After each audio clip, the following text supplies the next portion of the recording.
Now we come to children ordinal approach, and the ordinal approach begins with the indifference curve analysis. Now the indifference curve approach was originally developed by an Italian economist who was named as Pareto, and subsequently in the fully developed form it was developed by British economists J.R. Hicks and R.G.D. Allen. Right. Indifference curve analysis has abandoned the concept of cardinal approach and has adopted the concept of ordinal approach. Now, the difference between cardinal approach and ordinal approach is already told to you that cardinal approach we measure the utility in absolute terms, whereas in ordinal approach we give the ranking or the order to the utility, right? So the ordinal utility does not require that the consumer should be in a position to measure the utility in quantitative terms, right? From different goods or different units of the same goods or different combinations of goods. All that is necessary for the consumer is to know which good or which combinations of goods give him same utility and which goods or combinations of good give more or less utility. More or less utility, how much more or how much less, this is not needed, right? Then an indifference schedule, this is about the indifference, right? Then an indifference schedule refers to the schedule that shows various combinations of two goods with which give equal amount of satisfaction to the consumer. Since each of these combinations give the household equal satisfaction, the household is indifferent among them. Let us see the schedule, indifference schedule.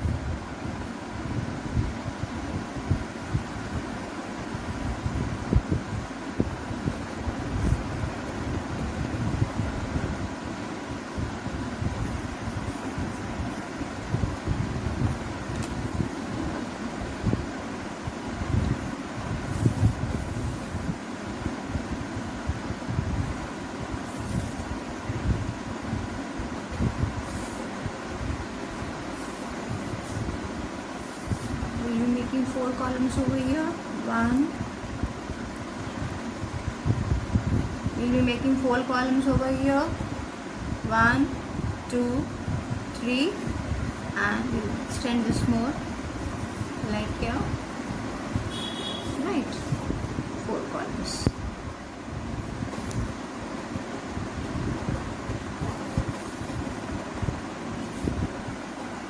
First column will be showing us combinations that the consumer will pick. Alright, combination of food and clothing. Alright, and then here MRS, that is, I'll mention here, marginal rate of substitution. Marginal rate of substitution.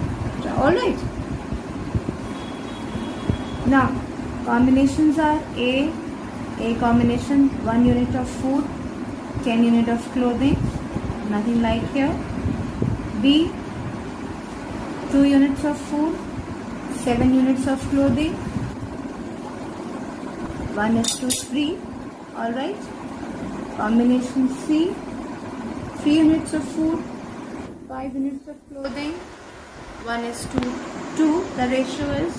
And the last combination D, 4 units of food, 4 units of clothing, ratio is 1:1. Alright. Now here this MRS, this marginal rate of substitution, is that rate at which the consumer is willing to substitute one good for another without changing the level of satisfaction. This is what you mean by MRS. How it is happening over here? When consumer picked up combination A, he had 1 unit of food and 10 units of clothing. Consumer has again limited resources, children, right? So with the limited resources, he has to maximize his satisfaction again over here. So the first combination is telling him about 1 unit of food depending upon his requirement and 10 units of clothing. But as he moves further, second combination, he requires more of food, so he picks up 2 units of food. He increases over here and he decreases the clothing by 3 units. So the marginal rate of substitution has become 1:3. He gave up 1 unit of, he increased over 1 here and gave up 3 units of clothing. Then C combination says 3 units of food. Again, he increased by 1 unit food, but he gave up 2 units of clothing. So the ratio is 1:2. And then last combination, 4 units of food, 1 increment, and then but 1 unit of clothing he gave up. So 1:1. So what we see, this is the marginal rate of substitution. It is the rate at which consumer is giving up, willing to substitute one good for the other without changing the level of satisfaction. While the consumer is doing all this, while he is substituting one good for the other, the level of satisfaction will not change. Alright? Now what happens? That the above schedule shows that the household gets equal satisfaction from all the 4 combinations. They are A, B, C and D of food and clothing. Right? Now, if we show these combinations diagrammatically, all these combinations if we show diagrammatically, we get an indifference curve. Right? So, we are showing this table in the form of a diagram. X-axis showing units of food and y-axis is going to show the units of clothing. 10, 7, 5 and 4. 1. This is first combination, second combination, third combination and this is fourth combination. When we match all these points taken together, we get a IC or indifference curve. A, B, C and D. So what is, if we show these combinations diagrammatically, we get an indifference curve. In other words, indifference curve is a diagrammatic presentation of indifference schedule. Based on table above, indifference curve is shown in diagram below, where quantity of food is shown on the x-axis and that of clothing on the y-axis. Combination A, B, C and D are plotted from the table above. If we take the locus of all these points, we get a curve known as indifference curve. Right? An indifference curve shows various combinations of 2 commodities which yield equal satisfaction, and so the consumer is indifferent to the combinations. Alright, since various combinations on an indifference curve yield equal satisfaction, the consumer gives equal importance to all these combinations. In other words, we can say he is indifferent among all these combinations, right? So different points A, B, C and D on indifference curve IC show those combinations of food and clothing which yield equal satisfaction to the consumer, right? Now, an indifference curve is also known as iso utility curve. Alright, iso utility curve, as it shows how a consumer moves from one combination to another without changing his level of satisfaction. Right? Now, this curve is negatively inclined, that is convex to the origin due to diminishing MRS. What do you mean by diminishing MRS? Diminishing MRS means that as much the consumer is giving the unit of one commodity, he is less willing to give up more units of that commodity. What we see over here, he has given up 3 units, then 2 and then 1. This rate of substitution is falling down. This is what you mean by D. This is diminishing marginal rate of substitution, that the consumer is lesser willing to give up more unit of the commodity which he is already sacrificing for 1 unit of this commodity. 3:2.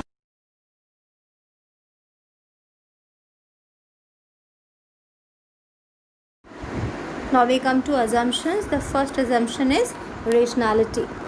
That is, the consumer is assumed to be rational. He or she aims at attaining the highest possible indifference curve so as to maximize his total satisfaction.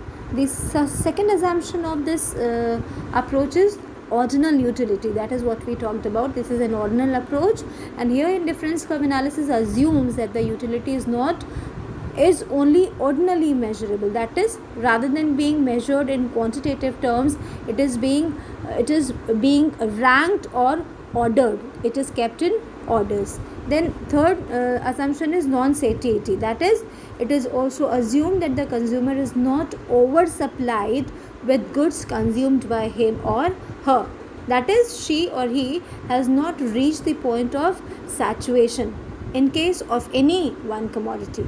Therefore, a consumer will always prefer a larger amount over a smaller amount of the commodity. Then transitivity of choice. Consumers' choices are assumed to be transitive. That is, transitivity of choice means that the consumer prefers A to B and B to C, then she must prefer A to C, right? The implication of the assumption of transitivity of choice is that the taste of the consumer are consistent, right? Then diminishing marginal rate of substitution. Indifference curve analysis is based on this assumption. And what do you mean by this assumption? The marginal rate of substitution means that as more and more of one commodity, say X, that is given by the consumer for another commodity, say Y, he or she will be prepared to give up lesser units of the latter, that is Y, for each additional unit of the former, that is X, right? So these are the assumptions of the indifference curve analysis. Now we come to indifference map. Now so far we have constructed only a single indifference curve, right, which yield a particular level of satisfaction. What did we talk about on that indifference curve? We had shown various combinations on indifference curve, and all the combinations on that particular indifference curve, they were giving the consumer the same level of satisfaction. That means that particular indifference curve was giving a particular level of satisfaction. Now for each level, that is for different levels of satisfaction, we can draw different indifference curves as shown in the diagram. So an indifference map is a group or set of indifference curves, each one of which represents a given level of satisfaction. All right. This diagram, children, is telling us about the indifference map, that is various indifference curve on a single diagram. What we need to notice over here is the single indifference curve. Just forgetting all these indifference curves, just focus on this indifference curve. This individual indifference curve is having various combinations A, B, C, D, E and F, right, like we have earlier seen. Now all the combinations on this particular indifference curve, they are giving a consumer the same level of satisfaction. The combinations are different, but they are giving same level of satisfaction, but the amount of one good or the other good is changing, right? So they are different combinations, but they are giving same level of satisfaction, and so the consumer is indifferent towards all the combinations on this indifference curve. Now similarly, we can draw various indifference curves on a particular diagram, and such a diagram is known as indifference map, as you can see over here. Now on this indifference map, we have drawn IC1, IC2, IC3 and IC4. We have 4 indifference curves over here, and all the combinations on all the indifference curve, they are giving different levels of satisfaction. Like we have A, B, C, D, E, F over here, we can have G, H, I, J, K, L, whatever, but all the combinations on this particular indifference curve will give a specific level of satisfaction. So what we can sum up is, in the words, that one indifference curve having various combinations, but all of them are giving the same level of satisfaction. Now continuing with this, we come to the properties of indifference curves. Not curve but curves. The first property is that an indifference curve slopes downward from left to right. For an individual indifference curve, the shape of the curve is, it is downward sloping from left to right. What do you mean by that? That indifference curve slopes downward from left to right is that it has a negative slope. As you can see, by now you must be understanding the meaning of negative slope. This property is based on the assumption, right? We have studied assumptions that if a consumer consumes more of one commodity, say food, right, she must consume less quantity of the other commodity, then only she will have the same level of satisfaction from different combinations of the two commodities. Is that clear? One indifference curve is downward sloping, and it means that if the consumer is consuming more of one commodity, for example food over here, he has to consume less of the other commodity, in this case clothing. Now this assumption is following from the assumption of non-satiety. Non-satiety means the consumer is not oversupplied with any of the one commodity, right? He is not satisfied with any of the one commodity, so he is always preferring more quantity of the both the commodities, right? For example, we can say when the consumer moves from combination A to combination B, he, on the given indifference curve, she consumes one more unit of, that is one more unit of food and less unit of clothing. So this is what we mean to say that the consumer is not oversupplied with any of the commodity. Now this entire thing necessitates that an indifference curve must be negatively sloped, right? Because he is coming down over here and he is increasing over here. Now, however, if the amount of food is increased and the amount of clothing remains the same, the consumer will prefer new combination, right? So we have different combinations on the same indifference curve to the initial one, because the new combination will give him more utility. This is one first property of the indifference curve. Now the second property is an indifference curve is convex to the origin. You understand the convexity? This is convexity. This is convex to the origin, and this convexity of the indifference curve implies that it bows inward to the origin, right? Inward to the point of origin. In other words, the slope of the indifference curve decreases. You can see now it is becoming more flatter. The slope of the curve decreases as we move down the indifference curve. Now it follows from the assumption of diminishing marginal rate of substitution. If you remember, we studied the MRS, that is 1 is to 1, 1 is to 3, 1 is to 2, 1 is to 1. What do you mean by that? That the rate of giving up of the other commodity was diminishing every time the consumer is choosing a different combination. Why was it happening? Because why was this happening? The indifference curve is based on the assumption of diminishing marginal rate of substitution. This assumption implies that lesser is the amount of one commodity consumed by a household, the lesser willing the household will be to give up a unit of the commodity to obtain an additional unit of the other commodity, right? This is all for this one. Then we come to higher indifference curve, yield higher satisfaction. We can see over here 4 indifference curves are drawn, right? But farther the curve from the origin, greater the satisfaction, and closer the curve to the origin, lesser is the satisfaction. Now just we'll explain this part also. Now consider the indifference curve IC1 over here, right, and IC2 in figure. This, right? Now combination B lies on the higher indifference curve. Suppose we have combination B over here, right? Now this combination is lying on a higher indifference curve, that is IC3 in this case. Then combination A, which is on indifference curve IC1, right?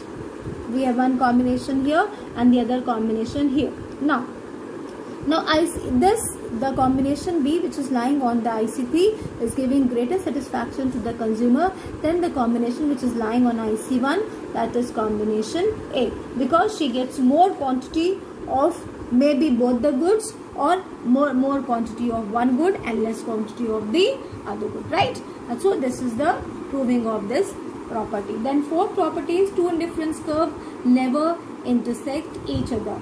Now this means that important property of indifference curve is that they may lie close to each other, as you can see over here, but they never intersect. This follows from the fact, it is not based on the assumption, it follows from the fact that each indifference curve represents a given level of satisfaction. As we have already discussed a lot of time, that each combination on one indifference curve is representing a particular level of satisfaction. Therefore, two indifference curve do not intersect or touch either, because every indifference curve has a specific level of satisfaction. So two indifference curve cannot intersect each other because of the level of different levels of satisfaction, right? So it is important to know two important facts about indifference curve over here. First, indifference curves do not touch x-axis or the y-axis, as we assume that a consumer buy both the goods shown on x-axis and he is buying a bundle of goods. He is buying a group or a combination of both the goods. So neither the curve can touch x-axis nor it can touch the y-axis. It means that consumer consumes only if the curve is touching any of the axes, that means the consumer is consuming any one of the commodity, right? Only one commodity he is consuming. Secondly, the indifference curve need not be parallel to one another, right? It cannot be parallel. The slope of the indifference curve depends on the marginal rate of substitution, that is between two commodities shown on the two axes. So these are the properties of indifference curve.